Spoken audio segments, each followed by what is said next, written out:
Le Hamas a connu aujourd'hui un revers majeur à Gaza. Israël a mené une attaque contre le port par mesure de précaution contre d'éventuelles actions du Hamas depuis la mer. Le corps de renseignement de combat et l'armée de l'air israélienne ont coordonné une opération conjointe impliquant la 188e brigade et des soldats de l'unité Shayetet. Le 13 décembre, les forces israéliennes ont pris le contrôle effectif du port de Gaza. L'opération à laquelle ont participé des soldats du corps de renseignement de combat et de l'armée de l'air a abouti à la destruction de près de 10 tunnels, ainsi que d'autres structures du Hamas. 10 terroristes ont perdu la vie. 6 tunnels stratégiquement situés se connectaient directement à la mer, facilitant les infiltrations sans détection. L'évacuation des bâtiments entourant le port s'est déroulée avec succès. Le Hamas avait transformé cet endroit en centre d'entraînement, d'où ses forces navales planifiaient et exécutaient des attaques terroristes déguisées en port civil. Le Hamas a profité de la zone pour s'entraîner et mener des actions terroristes en utilisant des navires civils et la police du port de Gaza. Le raid maritime faisait partie de l'attaque du Hamas du 7 octobre. Au cours des semaines suivantes, des infiltrations régulières ont été tentées par cette route, y compris un incident au cours duquel des terroristes du Hamas ont tenté d'entrer dans la ville de Sikkim, mais ont été repoussés par les forces israéliennes. Le Hamas ayant perdu le contrôle du port, sa capacité a été considérablement réduite. Cela est dû à la découverte et à la destruction de tunnels, tant en centre-ville que sur la côte, qui ont considérablement affaibli le Hamas. Après ce succès, les troupes israéliennes poursuivent leurs opérations. D'après ce que l'on sait jusqu'à présent, Israël mène des opérations tant au sol que depuis les airs.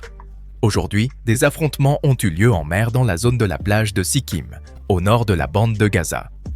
Un groupe de membres du Hamas a tenté d'entrer en Israël par la mer. Après avoir enquêté sur l'incident, il a été découvert qu'il s'agissait de plongeurs appartenant à l'unité navale spéciale du Hamas, les Yalam Fighters. Pour faire face à cela, l'unité d'opération sous-marine de la marine israélienne a été déployée dans la zone.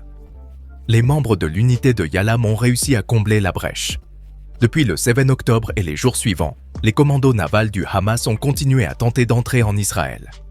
Le capitaine Shahar, chef de la compagnie de sabotage à Yalam, a mentionné que l'armée israélienne les avait neutralisés en utilisant des moyens sous-marins. Charges explosives. Lorsque nous sommes partis en mer à bord de navires militaires, nous avons pris conscience de l'ampleur de la situation et notre objectif était d'éliminer les plongeurs qui tentaient d'entrer en Israël. Avec l'aide des renseignements navals, nous avons rapidement identifié les terroristes. Nous avons utilisé des charges explosives qui ont tué la plupart des terroristes. Les commandos navals du Hamas sont morts à cause d'explosions et de chocs hydrauliques.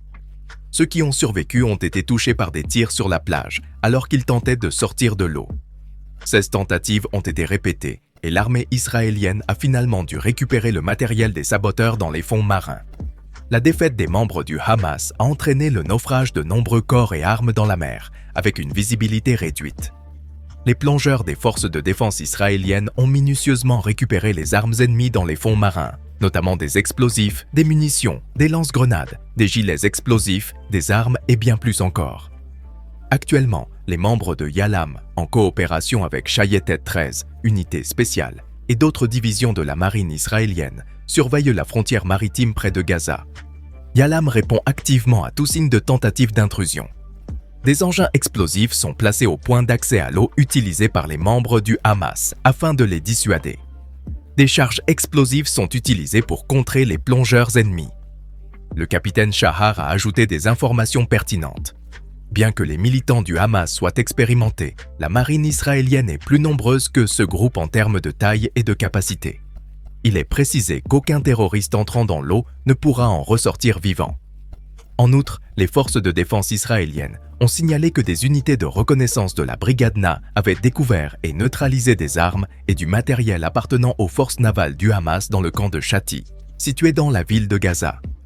L'arsenal confisqué contenait du matériel de plongée, des armes à feu et des engins explosifs. En outre, les forces de défense israéliennes ont rapporté que dans la nuit, après un affrontement avec des membres du Hamas, d'autres armes et explosifs avaient été découverts dans le nord de la bande de Gaza. Les objets trouvés comprenaient des gilets suicides, d'autres engins explosifs, des lance-roquettes RPG, des projectiles anti-chars et des documents de renseignement. Malgré les réalisations d'Israël, il reste confronté à des défis considérables. À l'heure actuelle, ils doivent encore gérer des centaines de tunnels.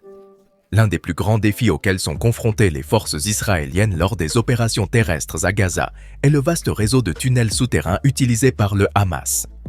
S'étendant sur des centaines de kilomètres et atteignant des profondeurs allant jusqu'à 80 mètres, ce réseau est utilisé à diverses fins, notamment pour mener des attaques, faire passer des marchandises en contrebande et stocker des armes. On estime que plus de 200 citoyens israéliens sont retenus en otage dans ces tunnels, bien que les localiser soit une tâche ardue en raison de leur emplacement caché sous différentes structures de bâtiments. Alors, comment les forces de défense israéliennes envisagent-elles de faire face à cette situation ? L'expert militaire Chris Morris identifie 5 stratégies possibles que les forces israéliennes pourraient employer pour relever ce défi à Gaza.